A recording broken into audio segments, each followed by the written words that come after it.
Hello मित्रों, नमस्कार। आज की वीडियो में हम बात करने वाले हैं चैप्टर नंबर 5 की 10th क्लास का खनिज और ऊर्जा संसाधन नाम है।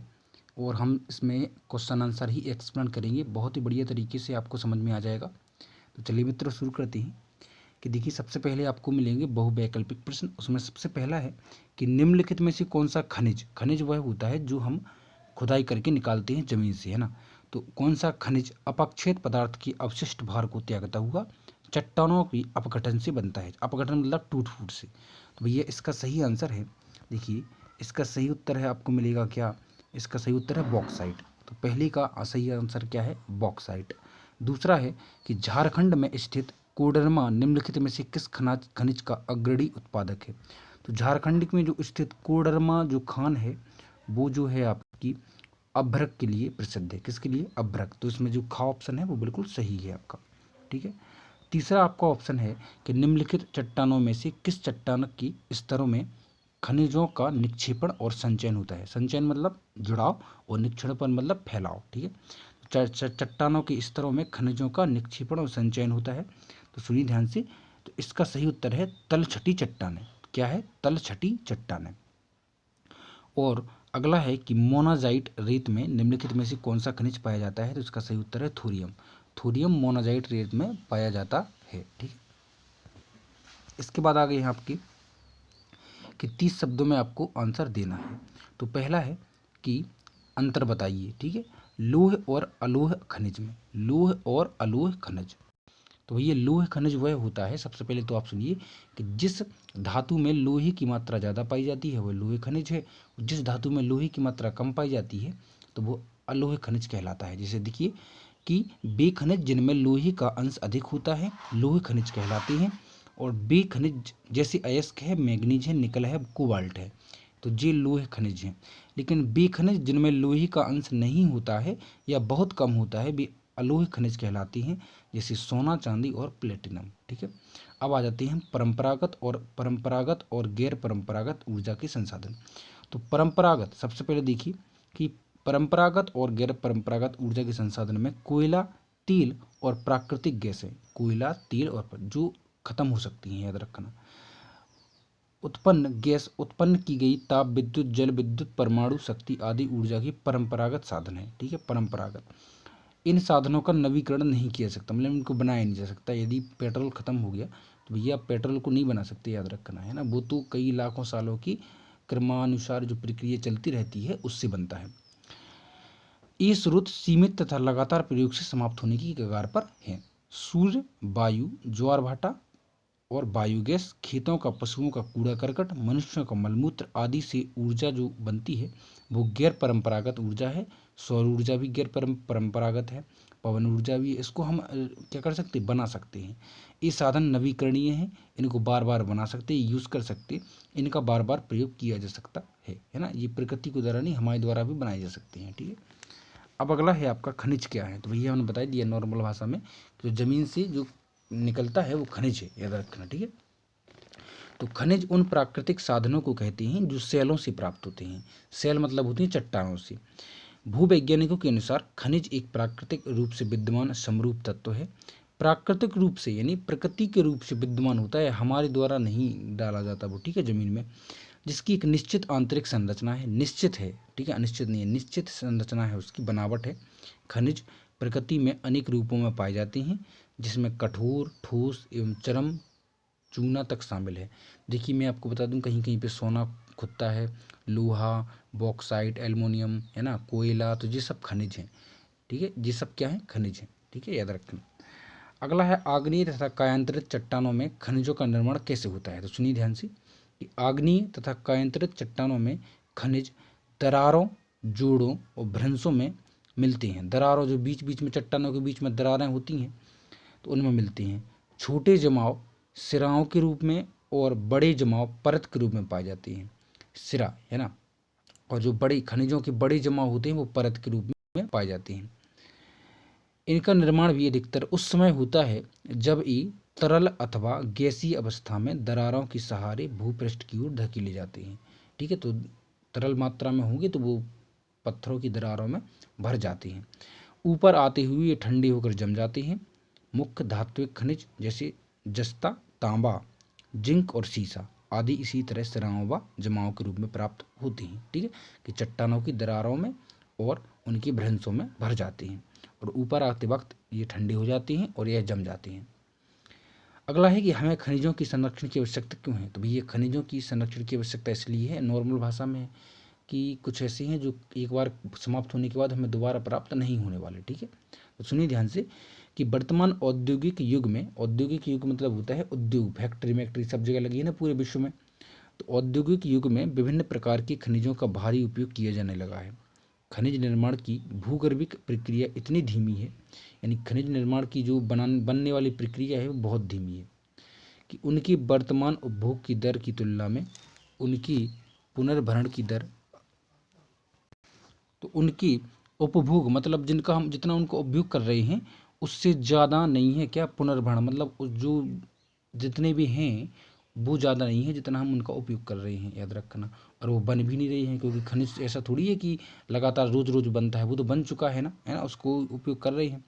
इसलिए खनिज संसाधन सीमित तथा अनवीकरणीय योग्य हैं। सीमित है नहीं, लिमिटेड है, असीमित नहीं है, जैसे पानी है, हवा है, ये सीमित नहीं है ना।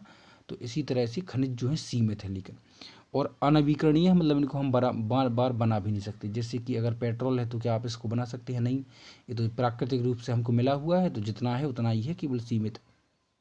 समृद्ध खनिज निक्षेप हमारे देश की मूल्यवान संपत्ति है, लेकिन ये अल्पजीवी हैं। अयस्कों की सतत उत्खनन की गहराई बढ़ने के साथ साथ उनकी गुणवत्ता घटती जाती है। और जो अयस्क होते हैं, जो जैसे लोहा खुदता है, बॉक्साइट खुदता है, तांबा खुदता है, उसका कच्चा रॉ मटेरियल, तो जैसे ही गहराई बढ़ती जाती है तो उनकी क्वालिटी में भी जो है क्वालिटी घटती जाती है, याद रखना। इसलिए खनिजों की संरक्षण की आवश्यकता है, उनके बचाव की आवश्यकता है। इसके लिए खनिजों को सुनियोजित एवं सतत पोषणीय ढंग से प्रयोग करना चाहिए। सतत पोषणीय ढंग मतलब वह ढंग होता है जिसमें कि हम उसका उपयोग करें लेकिन हमारी आने वाली पीढ़ी भी उसका भरपूर उपयोग कर सके। ठीक है, तो वो होता है सतत पोषणीय ढंग।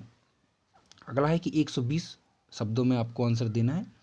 तो पहला क्वेश्चन है कि भारत में कोयले की वितरण का वर्णन कीजिए। तो भारत में कोयला किस प्रकार से अलग अलग जगह पर वितरण है उसका। ठीक है, तो सुनिए ध्यान से कि मानव के विकास में कोयले का विशेष महत्व है। आपको देखा होगा कि कई उद्योगों, रेलगाड़ियों और ऊर्जा बनने में कोयले का बहुत जो है योगदान होता है। ठीक है, तो पहला है कि पीट। पीट एक कोयले की किस्म है, याद रखना। कोयले की एक किस्म कौन सी है? पीट। जैसे अलग अलग किस्म का कोयला होता है, एक जैसा ही कोयला सब जगह नहीं पाया जाता। कुछ अच्छा है, बुरा है ना। बुरा मतलब खराब, थोड़ी क्वालिटी उसकी धीमी है, कुछ अच्छा तेज क्वालिटी का है। तो पीट, तो इसमें कम कार्बन, नमी की अधिक मात्रा व निम्न ताप क्षमता होती है। तो पीट जो कोयला होता है उसमें कार्बन की मात्रा कम होती है और ताप की मात्रा यानी वो ज्वलनशील भी कम होता है। दूसरा तरीका है, दूसरा किस्म है लिग्नाइट। यह निम्न कोटि का भूरा कोयला होता है। यह मुलायम होने के साथ अधिक नमी युक्त भी होता है। नमी मतलब चिपचिपा है ना, थोड़ा गीला सा। बिटुमिनस, तो गहराई में दबे तथा अधिक तापमान से प्रभावित कोयले को बिटुमिनस कहा जाता है, मतलब बहुत गहराई से निकलता है। एंथीसाइट, यह सबसे उत्तम प्रकार का कोयला है। तो सबसे निम्न प्रकार का कोयला पीट है, सबसे उत्तम का है एंथीसाइट। इसमें कार्बन की मात्रा होती है 80%, मतलब बहुत कार्बन निकलता है। यह ठोस, काला और कठोर होता है। ठीक है, बहुत देर तक जलता भी है, बहुत तेज जलता है। और अगला है कि कोयले के भारत में विस्तृत भंडार हैं, बहुत सारे कोयले की खदानें हैं भारत में। भारत में कोयला दो प्रमुख भूगर्भिक क्षेत्रों की शैल क्रम में पाया जाता है। एक तो है गोंडवाना, जिसकी आयु 200 लाख वर्ष कुछ अधिक है। ठीक है, गोंडवाना। दूसरा है टर्सियरी निक्षेप, जो लगभग 55 लाख वर्ष पुराना है। गोंडवाना कोयले जो धातु शोधन कोयले हैं कि प्रमुख संसाधन जैसे दामोदर घाटी यानी पश्चिम बंगाल और झारखंड, झरिया, रानीगंज, ये जो दिए गए हैं, बोकारो, ये खदानों के नाम है उस जगह के जहाँ खदानें हैं। जो महत्वपूर्ण कोयला क्षेत्र हैं, यानी दो क्षेत्र हैं महत्वपूर्ण, कौन कौन से? गोंडवाना और दूसरा है टर्सियरी। गोंडवाना जो है 200 मिलियन है ना, 200 लाख वर्ष पुराना है। ठीक है, और जो आपका टर्सियरी है 55 लाख वर्ष पुराना है। यहाँ पर जो है झारखंड और दामोदर घाटी के अंतर्गत आती हैं, झारखंड और पश्चिम बंगाल के अंतर्गत, जहाँ पर झरिया, रानीगंज, बोकारो स्थित हैं। यहाँ पर बहुत बड़े बड़े औद्योगिक केंद्र भी हैं। ठीक है, जो महत्वपूर्ण कोयला क्षेत्र हैं, गोदावरी महानदी और सोन और वर्धा नदी घाटियों में भी कोयले के जमाव पाए जाते हैं। अब आ जाता है कौन सा, टर्शियरी कोयला क्षेत्र। उत्तर पूर्वी राज्य से मेघालय, असम, अरुणाचल, नागालैंड में भी पाया जाता है। 97 से 98 सन में भारत में कोई 32 करोड़ टन कोयले का उत्पादन हुआ, जबकि 1951 में केवल 3.23 करोड़ टन कोयले का उत्पादन हुआ था। भारत में उत्पादित होने वाले कोयले का 2/3 से भी अधिक भाग बिजली पैदा करने के काम में आता है। ठीक है, सबसे ज़्यादा जो कोयले का निर्माण, जो कोयले का उत्पादन होता है, उपभोग, वो बिजली उत्पादन करने के लिए होता है। ठीक है, तो उससे बिजली बनाई जाती है कोयले से। विद्युत, जल विद्युत परियोजना से भी बिजली बनाई जाती है और कोयले से भी विद्युत बनाई जाती है। ठीक है, भारत में सौर ऊर्जा का भविष्य उज्ज्वल क्यों है? सौर ऊर्जा मतलब सूर्य से बनने वाली ऊर्जा, सूर्य की प्रकाश से। ठीक है, तो उसका उज्ज्वल भविष्य क्यों है, हमको ये बताना है। तो सबसे पहले क्या है, पॉइंट सुनिए ध्यान से, कि भारत एक उष्ण कटिबंधीय देश है। कैसा है? उष्ण कटिबंधीय, जो सामने है, बिल्कुल है ना, कैसा है, सामने, मतलब कि बीच में है, जो उभार रहता है पृथ्वी का उसके बीच में है, ना कि उत्तरी ध्रुव और दक्षिणी ध्रुव, है ना। तो यहाँ सौर ऊर्जा के दोहन की असीम संभावनाएं हैं। एक अनुमान के अनुसार यह लगभग 20 मेगावाट प्रति वर्ग किलोमीटर प्रति वर्ष है। कौन सा? सौर ऊर्जा, जो सूरज से निकलती है। भारत में फोटो वोल्टाइक तकनीक द्वारा धूप को सीधे विद्युत में परिवर्तित किया जा सकता है। सौर ऊर्जा को सीधा विद्युत में परिवर्तित किया जा सकता है, जो हम करते भी हैं। जैसे आपने देखा होगा, सौर प्लेटें होती हैं वो लगी हैं। रीवा में भारत का सबसे बड़ा प्लांट भी जो है, मोदी जी ने उसका उद्घाटन भी किया था, प्लांट भी लगा है सौर ऊर्जा का, है ना।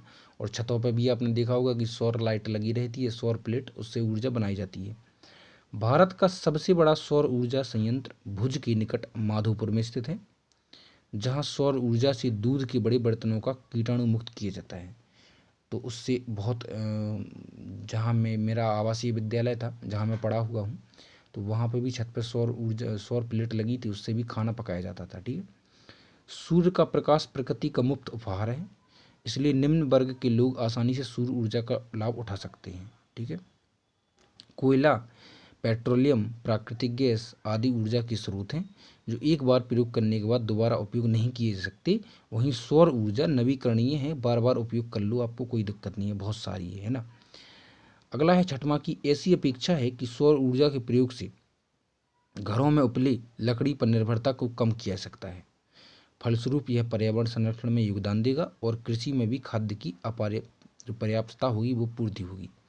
और लास्ट बट नॉट लीस्ट, की सौर ऊर्जा का प्रयोग हम अनेक प्रकार से कर सकते हैं, जैसे खाना बनाने, पंप द्वारा जल निकालने और पानी को गर्म करने, दूध को कीटाणु रहित बनाने तथा सड़कों पर रोशनी करने आदि के लिए भी हम इनका उपयोग कर सकते हैं। ठीक है मित्रों, आई होप गाइस कि आपको समझ में आया होगा। वीडियो को लाइक और चैनल सब्सक्राइब करें। मिलते हैं अगले वीडियो में। Take care, bye bye.